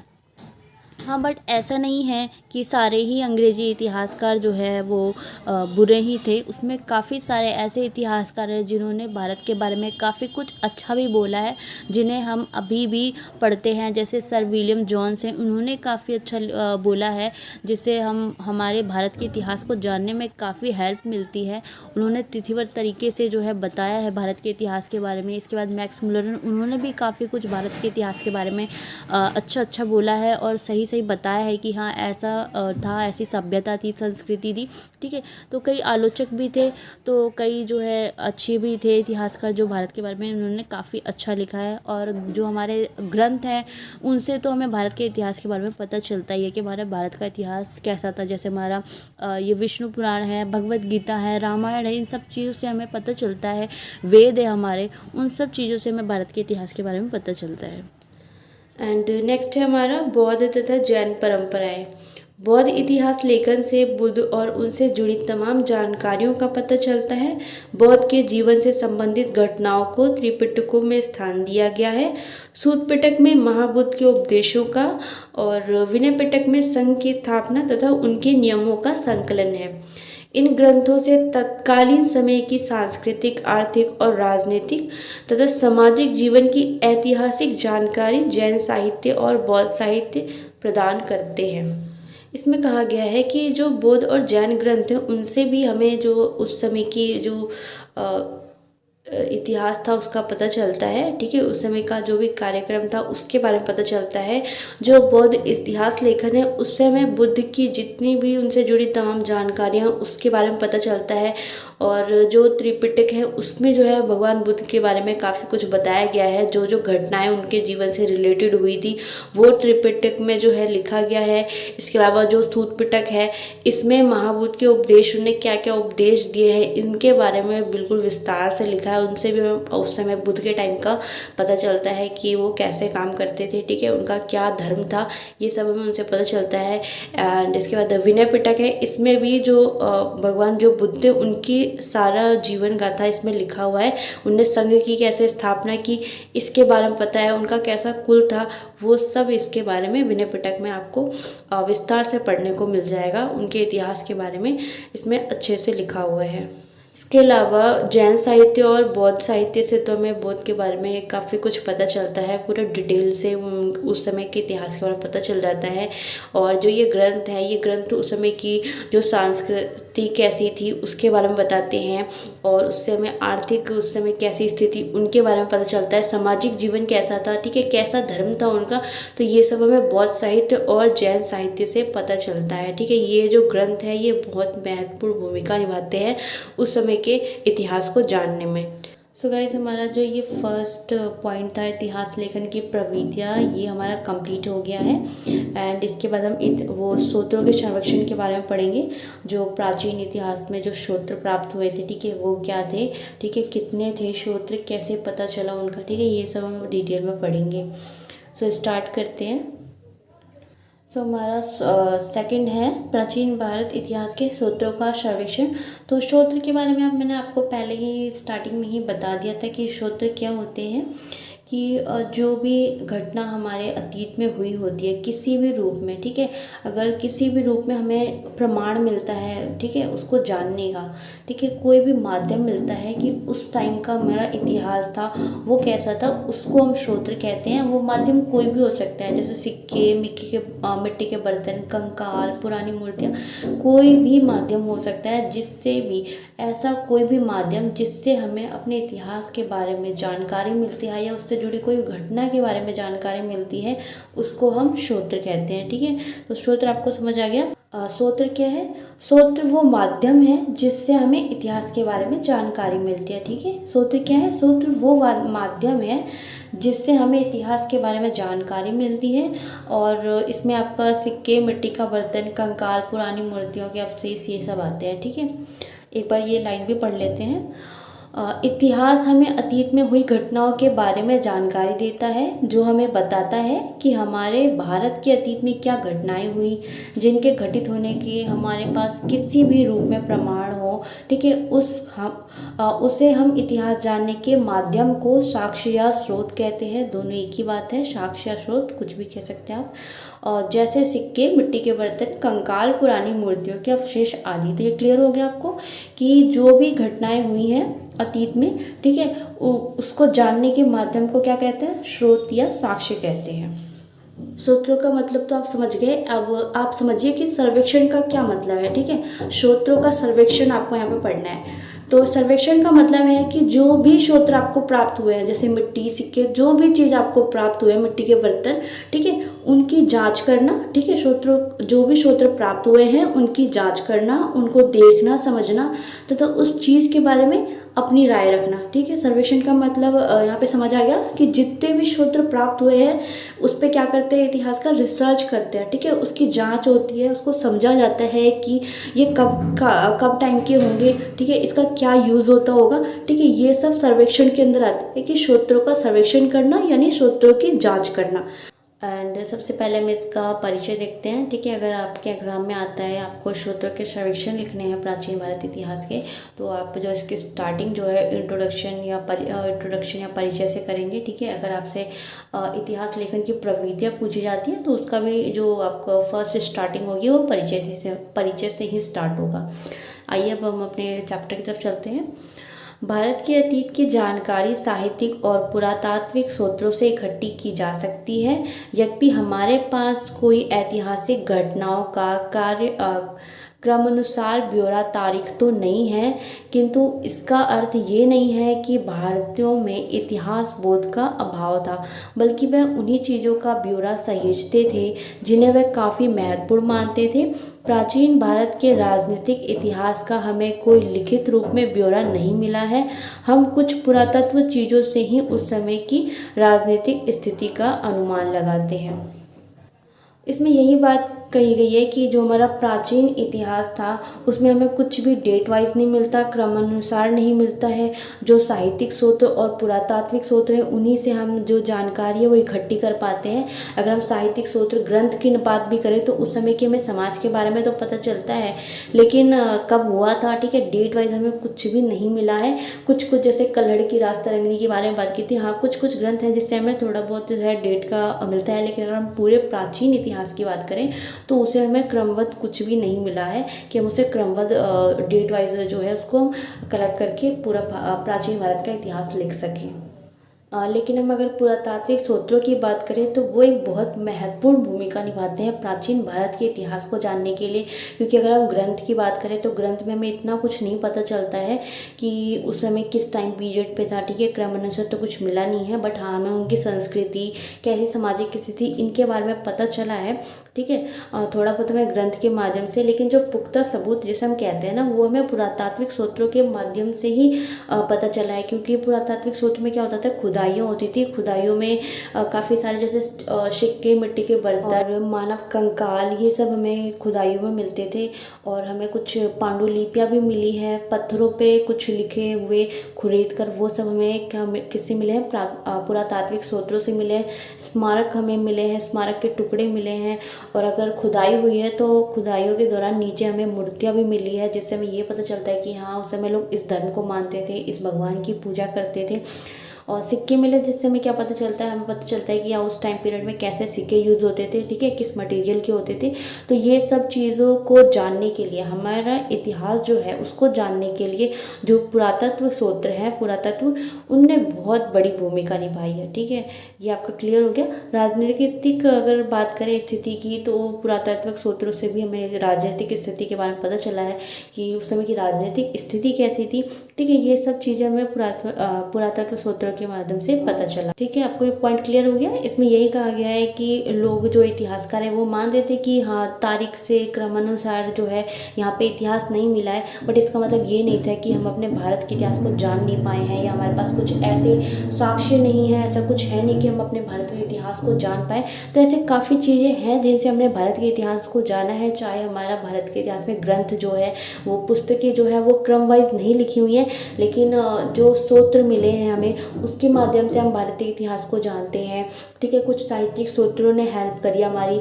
इसके अलावा कुछ जो यात्रा जो भारत आते थे, उनसे भी हमें काफ़ी कुछ अपने भारत के इतिहास के बारे में पता चला है। आइए नेक्स्ट देखते हैं। किसी लिखित ब्यौरा के अभाव में प्राचीन भारतीय इतिहास की जानकारी के लिए हम पुरावस्तुओं जैसे शिलालेख, सिक्के, स्मारक आदि पर ही निर्भर हैं। साहित्यिक स्रोतों से प्राप्त और पुरातात्विक साक्ष्यों द्वारा संपुष्ट सूचना से हम प्राचीन काल की संपूर्ण तस्वीर बनाने में मदद मिलती है। वही बात है कि पुरातात्विक साक्ष्य और जो हमारे साहित्यिक स्रोत है, उनकी मदद से हम अपने प्राचीन भारत का जो संपूर्ण जो हमारा प्राचीन काल है उसके बारे में हमें एक तस्वीर मिलती है, हम एक हिस्ट्री क्रिएट कर सकते हैं कि कैसे कैसे हुआ था। भले ही हमें टाइम पीरियड क्रमानुसार नहीं मिली है, डेट वाइज नहीं मिली है, बट जो साक्ष्य मिले हैं, जो स्रोत मिले हैं, जो यात्रियों ने अपने वृत्तांत दिए हैं, उनसे हम एक प्राचीन काल की इमेज क्रिएट करते हैं। वो हम स्टार्टिंग से एंड तक जो है उसका हम अनुमान लगाते हैं, और इस तरह हमने अपने प्राचीन इतिहास का एक संपूर्ण चित्रण बनाया है स्टार्टिंग से एंड तक का। एंड यहाँ पे कुछ इमेज ऐड की है जिससे आप समझ सकते हैं कि शिलालेख कैसे होते थे, ठीक है। शिलालेख पत्थरों पे जो लिखी रहती थी इसको शिलालेख कहते थे। और उस टाइम के सिक्के कैसे होते थे, जो उस टाइम शासन करते थे, ज़्यादातर वो जो राजा होते थे वो अपनी चित्र बनवा लेते थे या अपना नाम लिखवा लेते थे, या उनका कुछ भी फेवरेट चिन्ह होता था वो जो है सिक्कों पे गढ़वा लेते थे। तो ऐसे उस टाइम के सिक्के होते थे। और स्मारक तो मंदिरों टाइप के होते थे, जैसे मंदिर होते हैं, राजमहल होते हैं, इस टाइप के ज़्यादातर स्मारक जो है बनाए जाते थे उस टाइम पर। आइए नेक्स्ट देखते हैं। हमें इतिहास की जानकारी स्रोतों के माध्यम से होती है। इतिहास को जानने के लिए स्रोतों को 3 भागों में बांटा गया है, ठीक है। तो इतिहास को हम जानने के लिए कितने भागों में बांटा गया, 3 भागों में। और आपका आता है साहित्यिक स्रोत, पुरातात्विक स्रोत और यात्रा विज्ञान। तो साहित्यिक स्रोत में क्या होता है कि ग्रंथ आते हैं आपके, ठीक है, जितने भी साहित्य लिखे गए हैं वो आते हैं आपके, जो भी इंडियन में लिखे गए हैं। इसके बाद पुरातात्विक स्रोत में क्या आता है कि जो भी चीज़ें प्राप्त हुई हैं खुदाई के दौरान वो आपके पुरातात्विक स्रोत में आ जाता है। इसके बाद यात्रा वृत्तांत में आता है कि जो बाहर के यात्री थे उन्होंने भारत में आए, कुछ दिन रुके, फिर उन्होंने भारत के बारे में इतिहास लिखा। तो ये सब हमें इन स्रोतों के माध्यम से पता चलता है। आइए इनको एक बार पढ़ लेते हैं। साहित्यिक स्रोत भारत में जो साहित्यिक ग्रंथ लिखे गए हैं उसके द्वारा हमें इतिहास के बारे में जानकारी मिल जाती है, जैसे रामायण, महाभारत, विष्णु पुराण, भगवत गीता, हर्षचरित। तो ये सारे जो साहित्य हैं इनसे हमें उस टाइम के, पहले के टाइम के हमारा कैसा इतिहास रहा है उसके बारे में पता चलता है, जो हमारा प्राचीन इतिहास रहा है उसके बारे में पता चलता है। ठीक है, इसके बाद आपका पुरातात्विक स्रोत में आता है खुदाई में जो चीज़ें मिली हैं उससे हम इतिहास के बारे में जानकारी मिल जाती है। खुदाई में क्या क्या चीज़ें मिलती हैं, खुदाई में जैसे मुद्रा मिले, अवशेष, ईंटें, आभूषण, लिपियाँ, ठीक है, स्मारक, टूटे हुए जो है टुकड़े मिले, स्मारक और मूर्तियाँ मिली। तो ये सब चीज़ों से भी हमें क्या है, भारत के इतिहास के बारे में जानकारी मिलती है। इसके बाद आपका आता है यात्रा वृत्तांत। इसमें क्या था कि इसमें जो बाहर से भारत आते थे यात्री, उन्हें भारत के इतिहास के बारे में अपनी अपनी राय रखते थे, ठीक है, अपनी पुस्तकों में वर्णन करते थे, जैसे अलबरूनी और मैक्समोर, ऐसे काफ़ी सारे जो है इतिहासकार रहे हैं जो भारत यात्रा में जो भारत में यात्रा करने के लिए आते थे और अपना जो है भारत के बारे में अपना राय रखते थे। अब नेक्स्ट देखते हैं, जहाँ तक ऐतिहासिक साक्ष्यों की बात है, पुरातात्विक स्रोतों को साहित्यिक स्रोतों के ऊपर प्रधानता दी जाती है। यानी कि जो पुरातात्विक स्रोत है उनको साहित्यिक स्रोत से ऊपर माना जाता है। सबसे इम्पोर्टेंट जो है पुरातात्विक स्रोतों को माना जाता है, क्योंकि उस समय में पुख्ता सबूत मिलते हैं, जैसे कि सिक्के, हाँ ये सिक्के यूज़ होते थे। और साहित्यिक स्रोत में क्या होता है, ग्रंथ यानी लिखे हुए मिलते हैं कि उनने देखे थे। और पुरातात्विक स्रोत में खुद से पता चलता है कि हाँ ये सिक्के उस टाइम के हैं, हमारे पास कुछ ना कुछ मौजूद है उस टाइम का। पुरातात्विक स्रोत को ऐतिहासिक स्रोत के ऊपर प्रधानता दी जाती है, क्योंकि हमारे ज़्यादातर साहित्य का समय और लेखक ब्यौरा अनिश्चित है। साथ ही समय समय पर आए विभिन्न संस्करणों और व्याख्याओं में उनमें निरंतर संशोधन होता रहा है। साहित्य घटनाएं मूल रूप में विवरण देने के बदले लेखक के मन पर उनके द्वारा छोड़ी गई छाप और उसे अपने ढंग से किए गए अर्थ निरूपण का ब्यौरा देते हैं। ऐसे में उनको व्याख्या करते हुए ये बिल्कुल ज़रूरी हो गया है कि लेखक के नज़रिए का ख्याल रखा जाए। सो इसमें क्या कहा गया है, इसमें कहा गया कि हम पुरातात्विक जो सूत्र है उसको ज़्यादा इम्पोर्टेंट देते हैं साहित्यिक सूत्र के से, क्योंकि इसमें जो लेखक है जिन्होंने लिखा है उनमें क्या हुआ है कि वो ना एक अपने लेख पे नहीं टिके हुए हैं, उसमें निरंतर संशोधन हुए हैं। यानी कि अगर उनकी विचार की बात करें तो जो उन्होंने इतिहास के बारे में विचार प्रकट करते हैं वो जो है निरंतर उनकी बदलती रही है, परमानेंट एक जैसी नहीं रही है। लेकिन अगर हम पुरातात्विक की बात करें तो स्रोत तो हमें किसी न किसी माध्यम से हमें वो चीज़ मिली है, तो उसमें तो वो बदलाव नहीं हो सकता ना, वो जो है वैसे ही एक्सेप्ट होगा। तो ये इसमें इस वजह से पुरातात्विक स्रोत को साहित्यिक स्रोत से ज़्यादा इम्पोर्टेंस दी गई है। क्यों? क्योंकि एक तो जो साहित्यिक स्रोत है उसका कोई कार्यक्रम नहीं है, वो किसी ने लिखा है जिसकी वजह से हमें इतिहास के बारे में पता चलता है। लेकिन जो हमारा पुरातात्विक स्रोत है उसमें क्या होता है कि हमें चीज़ें मिली हैं खुदाई के दौरान, मूर्तियाँ मिली है जिससे हमें पता चलता है कि उस समय लोग उस भगवान की पूजा करते होंगे, ठीक है, और वस्त्र मिले हैं जिससे हमें पता चलता है कि लोगों की वेशभूषा जो है उस टाइम ऐसी रही होगी, जो उनकी संस्कृति है, इन सब के बारे में पता चलता है पुरातात्विक स्रोतों की हेल्प से। तो इसलिए पुरातात्विक सूत्रों को साहित्यिक जो सूत्र हैं उससे ज़्यादा इम्पोर्टेंस दी गई है। और इस साहित्यिक सूत्र में क्या होता है कि इसमें ज़्यादातर जो इतिहासकार होते हैं वो भारत के बारे में तो कुछ लिखते हैं, बट उनका अपना नज़रिया भी होता है। हर इतिहासकार का नज़रिया एक जैसा नहीं होता है, वो एक जैसे नज़रिए से जो है सारे इतिहासकार भारत को नहीं देख सकते, ठीक है, सबका अलग अलग नज़रिया होता है। अगर आप इतिहासकार के मत पढ़ेंगे तो पता चलेगा कि कुछ इतिहासकार ने भारत के बारे में कुछ कहा है, किसी ने किसी कल्चर को ज़्यादा इम्पोर्टेंस दी है, किसी ने कुछ नेगेटिव भी कहा है भारत के बारे में। तो सबका अपना अपना चरित्र है, सबने अपने तरीके से भारत के इतिहास में बारे में बताने की जो है यहाँ पे कोशिश करी है। लेकिन जो हमारा पुरातात्विक स्रोत है वो ज़्यादा इम्पोर्टेंस रखता है, क्योंकि वहाँ पे हमें चीज़ें पुख्ता मिली है जो इस बात की पुष्टि करता है कि उस समय ये चीज़ हुई होगी, ठीक है। तो ये आपका पुरातात्विक स्रोत इसलिए इम्पोर्टेंट है, साहित्यिक स्रोत से माना गया है। आइए नेक्स्ट देखते हैं। पुरातात्विक साक्ष्य हमें कालक्रम संबंधित समस्याओं को हल करने में मदद करते हैं। प्राचीन स्थलों के खंडर के स्तरण जैसे सावधानी पूर्वक अध्ययन से हमें उनके काल निर्धारण में बहुमूल्य सहयोग मिलता है। हड़प्पा, मोहनजोदड़ो, तक्षशिला, नालंदा, सारनाथ, अरिकामेडु इत्यादि स्थलों से खुदाई में हमारे अतीत संबंधित ज्ञान को न केवल पुख्ता किया है अपितु उसे बढ़ाया भी है। पुरातत्व प्रागैतिहासिक काल से संबंधित जानकारी का एकमात्र स्रोत है। यह हमें भारतीय सभ्यता के विकास को जानने में सक्षम बनाता है। सो इसमें भी वही चीज़ है कि जो पुरातात्विक सोर्स है वो ज़्यादा इम्पोर्टेंट है, क्योंकि जब हड़प्पा, मोहनजोदड़ो और तक्षशिला इन सब की जब खुदाई हुई थी तो वहाँ काफ़ी सारी चीज़ें मिली थी। और ऐसा कहा जाता है कि जो हमारा सिंधु घाटी सभ्यता है या हड़प्पा नगर है हमारा, जब हमारी खुदाई हुई थी तो खुदाई के दौरान हमें ये नगर मिला था और ये पूरा का पूरा नगर हमें मिल गया था। ठीक है, बहुत अंदर था, ये दब गया था इतने सालों में, लेकिन जब खुदाई हुई थी उसके दौरान हमें पूरा पूरा नगर मिल गया था। और इसमें इतने अच्छे से इस नगर को बसाया गया था। खुदाई के दौरान हमें पता चला कि बहुत अच्छे तरीके से इस नगर को बसाया गया था। ठीक है, मॉडर्न तरीके से आप कह सकते हैं। चलिए आगे पढ़ते हैं। अब हम थोड़ी सी पुरातात्विक सूत्र की डेफिनेशन देख लेते हैं। पुरातात्विक सूत्र अगर आपका आता है तो आपको उसकी जो डेफिनेशन है वो कैसे लिखनी है। खुदाई के दौरान प्राप्त हुई पुरानी वस्तुएं जिनसे अतीत की रचना में सहायता मिलती है पुरातात्विक सूत्र कहलाती है। इसमें अभिलेख, मुद्रा, स्मारक आदि प्रमुख हैं। एंड जॉन कनिंघम को भारतीय पुरातत्व का पिता कहा गया है। तो पुरातात्विक सूत्र आपको समझ आ गया क्या होता है कि जो खुदाई के दौरान जितनी भी हमें वस्तुएं प्राप्त होती है, ठीक है, जितनी भी वस्तुएं प्राप्त होती है वो पुरातात्विक सूत्र कहलाती है। ठीक है, जिसमें आपका क्या आता है, अभिलेख, मुद्रा, स्मारक, ठीक है, पांडुलिपियाँ, बर्तन आते हैं मिट्टी के, कंकाल, ये सारी चीज़ें आपके पुरातात्विक सूत्र के अंतर्गत आती है।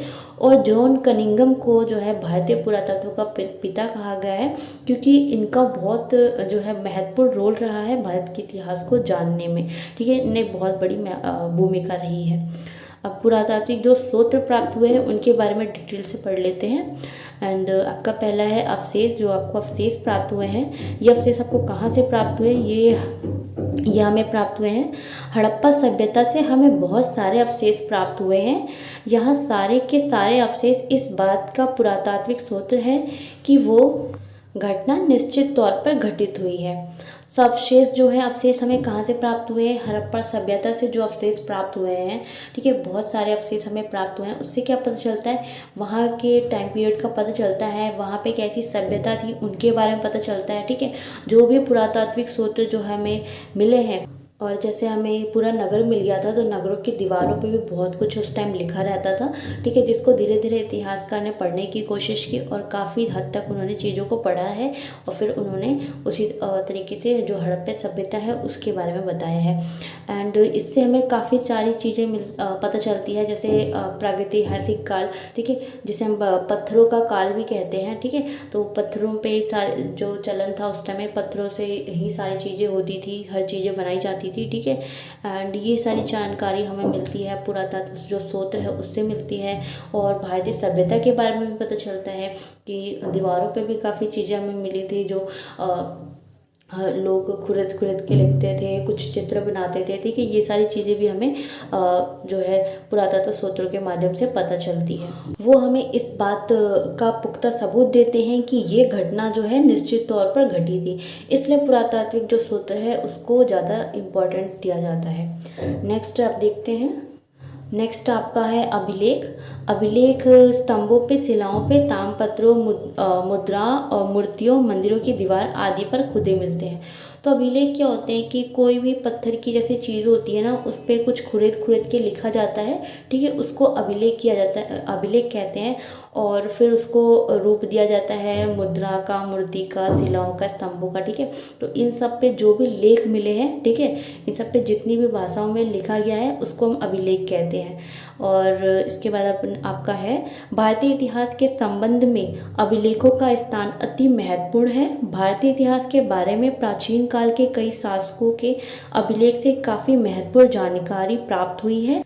ये अभिलेख पत्थर, स्तंभ, धातु की पट्टी तथा मिट्टी की वस्तुओं पर उकेरे हुए प्राप्त हुए हैं। इन प्राचीन अभिलेखों के अध्ययन को पुरालेख शास्त्र कहा जाता है। तो पुरालेख शास्त्र किसे कहा जाता है, जो प्राचीन अभिलेख होते हैं ना, जब हम उसका अध्ययन करते हैं, जब उसको हम देखते हैं, पढ़ते हैं, तो उसको हम पुरालेख शास्त्र कहते हैं। ऐसे क्यों कहते हैं, क्योंकि ये सब प्राचीन है, पुरानी चीज़ें हैं। ठीक है, एंड इसमें यही कहा गया है कि अभिलेख जो है वह बहुत महत्वपूर्ण भूमिका निभाते हैं, क्योंकि उस समय का हमें ये पता चलता है कि उस पर लिखे हुए चीज़ें मिलती है ना, जिससे हमें पता चलता है कि उस टाइम ये चीज़ थी, ऐसी भाषा थी, ठीक है, ये सारी जानकारी मिलती है। और पत्थरों पे हमें बहुत कुछ दिखने को मिला है, दीवारों पे भी काफ़ी कुछ हमें मिला है, और मिट्टी की वस्तुएं काफ़ी तरीके की बनाई जाती थी, ठीक है, उनसे भी हमें काफ़ी कुछ पता चलता है। अभिलेख का बहुत प्रचलन था, हर चीज़ों पे लिखा मिलता था। उस समय जो सिक्के यूज़ होते थे, ठीक है, पत्थरों के जो होते थे सामान यूज़, उस पर भी काफ़ी कुछ लिखा मिलता था, ठीक है। और इसके अध्ययन को क्या कहते हैं? पुरालेख शास्त्र कहते हैं। नेक्स्ट देखते हैं। ये अभिलेख आमतौर पर ठोस सतह वाले स्थानों अथवा वस्तुओं पर मिलते हैं। लंबे समय तक अमिट्य बनाने के लिए इन्हें ठोस सतहों पर लिखा जाता है। इस प्रकार के अभिलेख मंदिरों की दीवारों, स्तूपों, स्तंभों, मोहरों और ताम्रपत्रों इत्यादि पर प्राप्त हुए हैं। ये अभिलेख अलग अलग भाषाओं में लिखे गए हैं। इनमें से प्रमुख भाषाएं संस्कृत, पाली है। तो ये जो अभिलेख लिखे जाते थे, ये पत्थरों पर इसीलिए लिखे जाते थे ताकि ये मिटे ना, ठीक है। इसे अमिट्य का मतलब है ना मिटने वाला, ठीक है। इसे ये जल्दी ना मिटे, इसके लिए इसे पत्थरों पर लिखा जाता था। इसीलिए आपको दीवारों, मंदिरों की जो दीवार होती थी उस पर अभिलेख जो है मिलते हैं पुराने टाइम पे।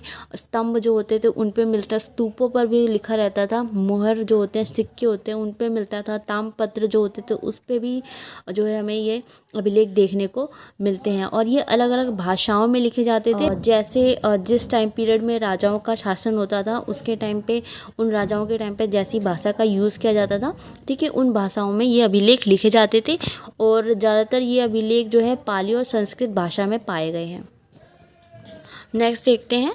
भारत में सबसे पुराने अभिलेख अशोक के अभिलेख माने गए हैं, जो हमें खरोष्ठी लिपि या ब्राह्मी लिपि में मिले हैं। इन अभिलेखों को सबसे पहले 1873 में जेम्स प्रिंसिल ने पढ़ा था और हमें बताया था कि अशोक के शासनकाल में क्या क्या काम किए गए और कौन कौन सी महत्वपूर्ण घटनाएं हुई थी। भारत के सबसे पुराना अभिलेख हड़प्पा काल को माना जाता है, जिसे अभी तक पढ़ा नहीं जा सका है। सो यहाँ पे सबसे जो पुराने अभिलेख माने जाते हैं वो अशोक के माने जाते हैं। अशोक के अभिलेख जो है ये खरोष्ठी लिपि या ब्राह्मी लिपि में इनको मिले थे, ठीक है। और ये अभिलेख जो थे ये सबसे पहले 1873 में जो जेम्स प्रिंसिल थे उन्होंने इसको पढ़ा था। और अशोक के इसमें अभिलेख से क्या पता चलता है, उस समय हमें अशोक के जो शासनकाल जो था उस समय के बारे में पता चलता है, ठीक है, कैसे कैसे काम जो है अशोक ने किए थे, ठीक है, क्या क्या घटनाएं हुई थी, महत्वपूर्ण घटनाएं कौन कौन सी थी, ठीक है, और अशोक कौन था, ठीक है, उन्हें कैसे शासन किया, उनकी पूरी शासन पद्धति, इन सब के बारे में हमें जो इनके अभिलेख जो पाए गए हैं अशोक के उनसे पता चलता है। और जो सबसे पुराना अभिलेख जो माना जाता है भारत का, वो माना जाता है हड़प्पा काल का, ठीक है। हड़प्पा काल का अभिलेख जो है सबसे पुराना माना जाता है। और इसको जिस भाषा में लिखा गया था वो जो भाषा है वो अभी तक पढ़ी नहीं जा चुकी है, पढ़ी नहीं जा सकी है, ठीक है, क्योंकि जो उस समय की लिपि थी, कुछ लिपि जो है वो इतिहासकार जो है उन्होंने पढ़ लिया है, उनको सॉल्व किया है, बट कुछ ऐसी लिपियाँ हैं जो अभी तक पढ़ी नहीं जा पाई हैं। इसके बाद कुछ और प्रमुख अभिलेख है उनके बारे में देख लेते हैं। हमारा जो अभिलेख जूनागढ़ है, ठीक है, गिरनार, यहाँ पे कुछ अभिलेख मिले हैं। यह शक शासक रुद्रदमन का प्रथम अभिलेख है, जिसको हम जूनागढ़ अभिलेख कहते हैं। ये संस्कृत भाषा का सबसे लंबा एवं प्रथम अभिलेख है, ठीक है। ये कहाँ मिला था हमें? ये जूनागढ़ में मिला है। और उस समय रुद्रदमन जो शासक थे उनका ये प्रथम अभिलेख मिला था, जो शासन करते थे। और ये अभिलेख किस में मिला था? संस्कृत भाषा में मिला था। और इससे हमें जो है रुद्रदमन के शासनकाल के बारे में पता चलता है, जो हमें जूनागढ़ में मिला था। इसके बाद आपका दूसरा आता है ऐन अभिलेख। इसमें क्या था कि इसमें गुप्त शासकों जैसे भानुगुप्त द्वारा जो जारी किया गया था इस अभिलेख को। और इस अभिलेख में क्या मिलता है? सती प्रथा का हमें पता चलता है, इसमें चर्चा मिलती है सती प्रथा की। तो जो ऐन अभिलेख है वो जो है हमें मिला था कब? गुप्त शासक जो भानुगुप्त जी थे उनके द्वारा ये जारी किया गया था। और इस अभिलेख में हमें सती प्रथा के बारे में पता चलता है। इसके बाद नेक्स्ट आपका ऐहोल अभिलेख है। यहाँ पर इसके बारे में, ये अभिलेख से हमें क्या पता चलता है? जो बादामी के चालुक्य थे, पुलकेशिन दत्त, इनके बारे में पता चलता है, ठीक है, जिसे उनके मंत्री रविकीर्ति द्वारा तैयार किया गया था। तो इस जो ये अभिलेख है, इस अभिलेख को किसने तैयार किया था? जो पुलकेशिन दत्त थे, इनके मंत्री द्वारा तैयार किया गया था, जिनका नाम था रविकीर्ति, ठीक है, जो ऐहोल अभिलेख है। और इसमें हमें क्या पता चलता है? जो बादामी के चालुक्य थे उनके शासनकाल के बारे में पता चलता है। पुलकेशिन जो द्वितीय है उनके टाइम पीरियड के बारे में पता चलता है, उनके शासनकाल के बारे में पता चलता है, कैसी कैसी संस्कृतियाँ थी उस टाइम पे, वो क्या लोग फॉलो करते थे, इनके बारे में पता चलता है। नेक्स्ट देखते हैं। इसके बाद जो अभिलेख है वो है हाथी गुम्फा अभिलेख, और इसे कलिंग शासक खारवेल द्वारा जारी किया गया था। और इस अभिलेख में सर्वप्रथम ईस्वीवार घटनाओं के बारे में विवरण मिलता है। तो ये जो हाथी गुम्फा अभिलेख है इन्हें किसने जारी किया था? जो कलिंग शासक खारवेल थे ना, इनके द्वारा ये अभिलेख जारी किया गया था। एंड इसके बाद आपका जो दूसरा अभिलेख है ये है इलाहाबाद अभिलेख, और मूल रूप से यह अभिलेख सम्राट अशोक का है। बाद में इस पर हरिशेषन द्वारा समुद्रगुप्त की उपलब्धियों को खुदवाया गया था। आगे चलकर मुगल शासकों जहांगीर ने भी इस पर अपना संदेश खुदवाया था। तो ये जो इलाहाबाद का अभिलेख हमें प्राप्त हुआ, ठीक है, ये क्या था? अशोक सम्राट के टाइम का अभिलेख था। और इसके बाद जैसे ये अशोक सम्राट का टाइम पीरियड ख़त्म हुआ, इसके बाद जैसे अलग अलग राजा आए वहाँ पे शासन करने के लिए, जैसे समुद्रगुप्त थे वो आए, उसके बाद फिर उन्होंने भी अपना अभिलेख लिखवाया उसी पर, ठीक है। इसके बाद इनके बाद जो मुग़ल शासक थे उनका जो है टाइम आया, तो उन्होंने भी जो है जहांगीर थे उन्होंने भी अपना संदेश इस पर खुदवाया था। तो इसी तरह के अभिलेख से जो है हमें उस टाइम के राजा के बारे में पता चलता है। इसके बाद आपका नेक्स्ट है मास्क एवं गुर्जरा अभिलेख, और ये दोनों ही अभिलेख सम्राट अशोक के हैं, जिनमें क्रमशः अशोक प्रियदर्शी और अशोक नाम से उल्लेख है। तो ये जो अभिलेख मिले हैं इसमें अशोक प्रियदर्शी थे, यानी कि सबके प्रिय थे, और इनका जो अशोक नाम है इससे उल्लेख मिला है कि उस टाइम के राजा का नाम इनका अशोक था। इसके बाद नेक्स्ट जो अभिलेख है वो है बाबू एंड रूमेनदेही अभिलेख, और ये दोनों ही अभिलेख अशोक के हैं, जिनसे अशोक के बौद्ध धर्म के प्रति आस्था का पता चलता है। तो बौद्ध धर्म जो साहित्य लिखे गए हैं, बौद्ध साहित्य, उसमें तो बौद्ध धर्म के बारे में डिटेल से लिखा गया है, लेकिन जो ये अभिलेख मिले हैं रूमेनदेही अभिलेख और बाबू अभिलेख, इससे क्या पता चलता है कि जो अशोक जो थे वो किसका पालन करते थे? वो बौद्ध धर्म का पालन करते थे, उनमें उनकी आस्था थी। और आपका नेक्स्ट है रूपानाथ अभिलेख। इस अभिलेख में अशोक के शैव धर्म के प्रति आस्था का पता चला है। पारसी पॉलिस एवं नक्शे रुस्तम, इन अभिलेख में भारत तथा ईरान के संबंधों का वर्णन किया गया है। तो जो ये रूपानाथ अभिलेख है इससे हमें क्या जानकारी मिलती है कि भारत और ईरान के कैसे संबंध थे, ठीक है, इसके बारे में पता चलता है। और इसमें हमें पता चलता है कि जो अशोक है उनकी शैव धर्म के प्रति आस्था थी, और जो आपका रूमेनदेही अभिलेख है इसमें पता चलता है कि बौद्ध धर्म के प्रति भी अशोक की आस्था थी। इसके बाद आपका नेक्स्ट है पुरातात्विक सूत्र में, वो हमें अभी अभिलेख डिस्कस कर रहे थे, एंड आपका फर्स्ट और सेकंड हुआ है। फर्स्ट आपका अवशेष था, इसके बाद अभिलेख था, एंड अब ये थर्ड है स्मारक। वो इमारतें जो पास्ट यानी अतीत में बनी हैं, जैसे आगरा का ताजमहल, दिल्ली का लाल किला, फतेहपुर सिकरी का बुलंद दरवाज़ा आदि। स्मारक क्या है? स्मारक वो इमारतें हैं जो हमारे अतीत में बनी हैं, ठीक है, जैसे आगरा का ताजमहल, दिल्ली का लाल किला।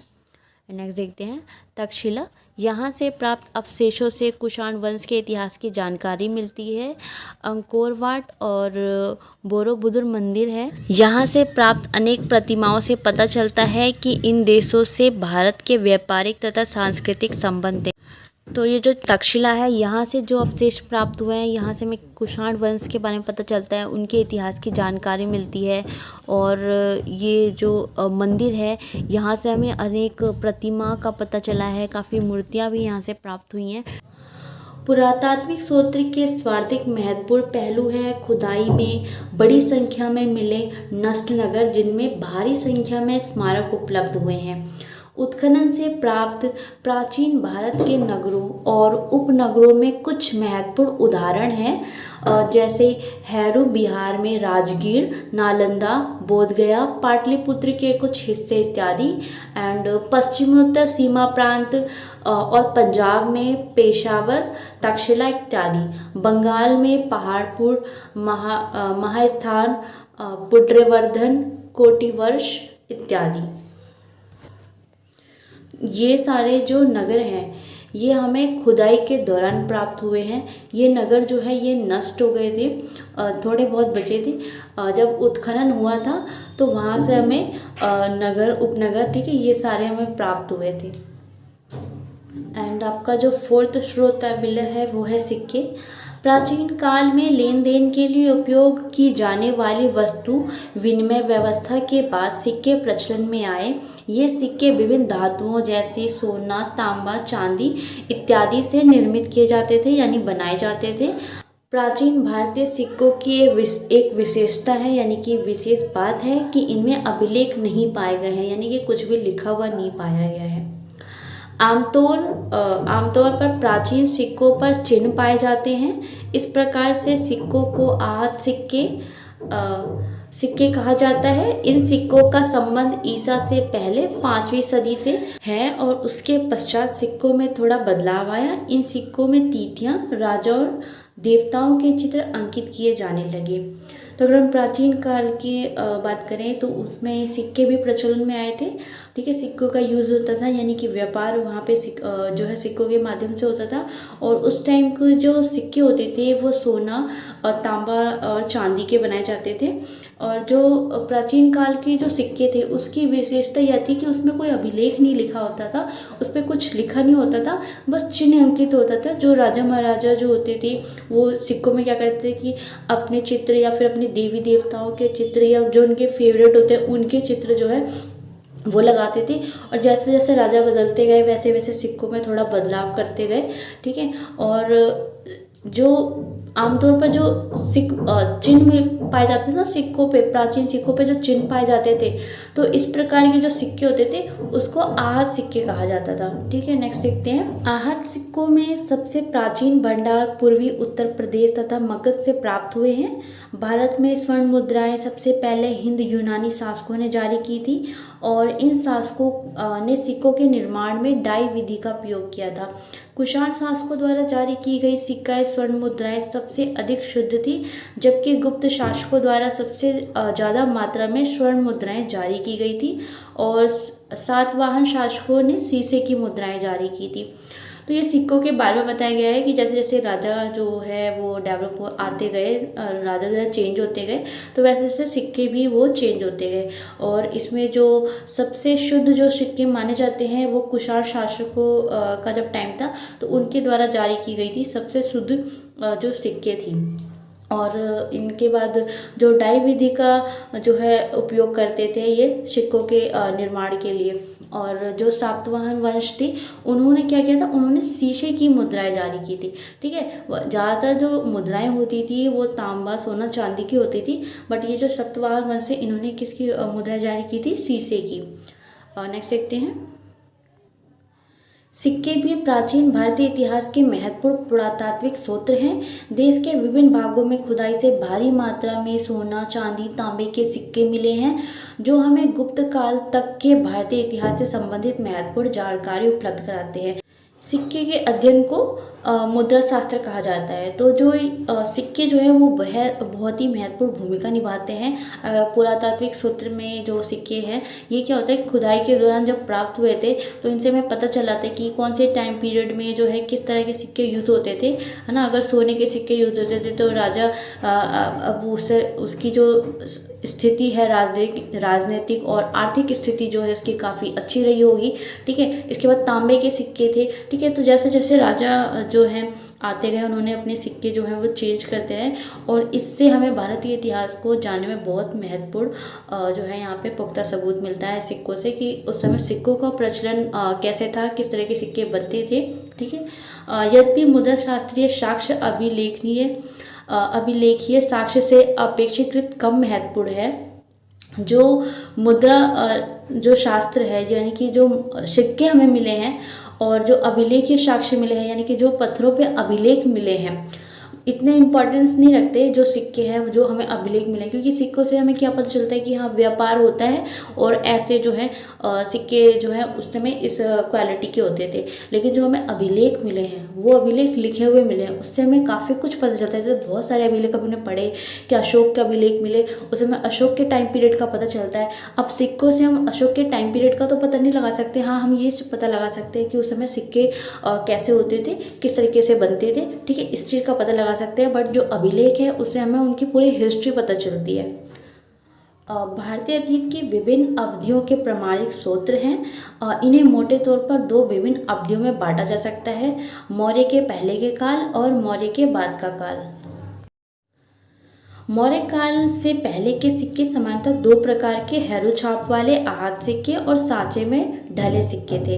ये सिक्के एक तरफ दोनों प्रकार के राज्य, राजतंत्र और गणतंत्र तथा निजी व्यापार संघ निजी निकायों द्वारा निर्मित किए जाते थे।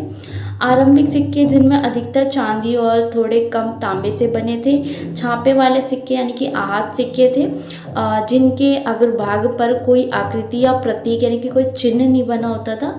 विपरीत पार्श्व पर छापे का चिन्ह था, लेकिन इन सिक्कों पर कोई आलेख या शीर्षक नहीं होता था। आगे हमें सांचे में ढले तांबे के सिक्के और प्रतीकों वाले आहत सिक्के भी मिले हैं जो इन आकृतियों वाले सांचे में पिघलाया हुआ धातु डालकर बनाए जाते थे। तो पहले के जो सिक्के बनते थे उन्हें क्या करते थे, उन्हें पिघला करके हाँ वो उसमें धातु डालकर बनाए जाते थे। उनको अलग अलग शेप दी जाती थी, कोई पहले गोल में भी अलग अलग डिज़ाइन होती थी, वैसे वैसे डिज़ाइन दी जाती थी, ठीक है। और पहले जो है चांदी के जो है यहाँ पे सिक्के यूज़ होते थे, थोड़ा बहुत कम तांबा मिलाया जाता था। इसके बाद स्वर्ण जो है शुद्ध स्वर्ण सिक्के भी यहाँ पे बनाए गए हैं। तो इसी तरीके से अलग अलग राजाओं ने अलग अलग सिक्के जो है बनाए हैं। अलग अलग जो है तले में जो है इन्होंने तांबे के सिक्के और जो प्रतीक चिन्ह वाले सिक्के होते थे उसको क्या बोलते थे, आहत सिक्के बोलते थे। तो इस तरह के सिक्के बनाए हैं। नेक्स्ट देखते हैं हमारा नेक्स्ट जो सूत्र है वो है मूर्तियाँ।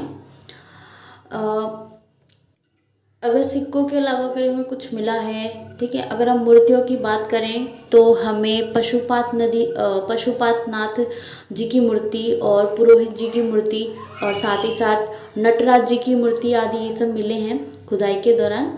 और मध्य एशिया के कई हिस्से जैसे कि चीन, कोरिया, मंगोलिया और Japan, Tibet, Burma, Thailand, Malaysia, Indonesia, Java और सुमात्रा आदि जैसे जो स्थान है वहाँ पर उत्खनन द्वारा यानी कि खुदाई के द्वारा भारतीय मूर्तिकला और चित्रकला के अवशेष मिले हैं, ठीक है। भारतीय मूर्तियाँ मिली हैं, भारतीय और चित्रकला के काफ़ी सारे जो है वहाँ पे चित्र मिले हैं दीवारों पर लिखे हुए। इसके बाद जो है बौद्ध मठ है वो मिला है, ठीक है। स्तूप के भग्नावशेष हिंद और बुद्ध देवी देवताओं की प्रतिमाएं मिली हैं, ठीक है। वहाँ पे बुद्ध जो देवी देवता थे उनकी मूर्तियाँ मिली है खुदाई के दौरान। और भारतीय भाषाओं में जो है लिपियाँ जो है लिखित पांडुलिपियाँ भी बहुत सारी प्राप्त हुई हैं, ठीक है। काफ़ी सारी उस टाइम की पांडुलिपियाँ में खुदाई के दौरान जो है वहाँ पे प्राप्त हुई। और कंडोबिया के अरकोटवार और जावा के बोरोबुदर से प्राप्त अवशेष इन देशों में भारतीय संस्कृति के प्रसार के घोटक है, ठीक है। तो ये सारे जो उत्खनन के द्वारा जो प्राप्त हुई है इन सब चीज़ों से भी हमें भारतीय उस समय की संस्कृति के बारे में पता चलता है, ठीक है। उस समय जो पूजा पाठ होती थी, ठीक है, कौन से धर्म थे, इन बौद्ध धर्म का पता चलता है। साहित्य तो है ही, साहित्य जो बौद्ध साहित्य है उससे हमें बौद्ध के बारे में पता चलता है। लेकिन जो मूर्तियाँ प्राप्त हुई है, बौद्ध की मूर्तियाँ प्राप्त हुई है, मठ प्राप्त हुए हैं, तो उनसे भी पता चलता है कि वहाँ पे साधन जो है वहाँ पे साधना होती होगी, ठीक है। मठ है तो मठ का भी यूज़ किया जाता होगा, बौद्ध धर्म। ये सब चीज़ों जो हमें पुरातात्विक क्षेत्र के अंतर्गत मिली है खुदाई के दौरान, इन सब चीज़ों से भी हमें इतिहास के बारे में, हमारे जो प्राचीन इतिहास है उसके बारे में जानकारी मिलती है। भवनों, स्मारकों और अन्य कलाओं में वैज्ञानिक जांच से प्राचीन समय में समकालीन सामाजिक और धार्मिक हालातों का ब्यौरा मिलता है। अजंता और एलोरा के भित्ति चित्र, बुद्ध की अनेक प्रतिमा, सिंधु घाटी के मृदभांड यानी कि बर्तने, ठीक है, बर्तन इत्यादि कुछ ऐसे ही उदाहरण हैं जो प्राचीन भारत की कला दक्षता को प्रदर्शित करते हैं। और प्राचीन संस्कृति की खोज में हमारी मदद करते हैं। झांसी और कानपुर के निकट भीतर गांव में देवगढ़ का मंदिर गुप्तों के कला स्थापत्य पर प्रकाश डालते हैं।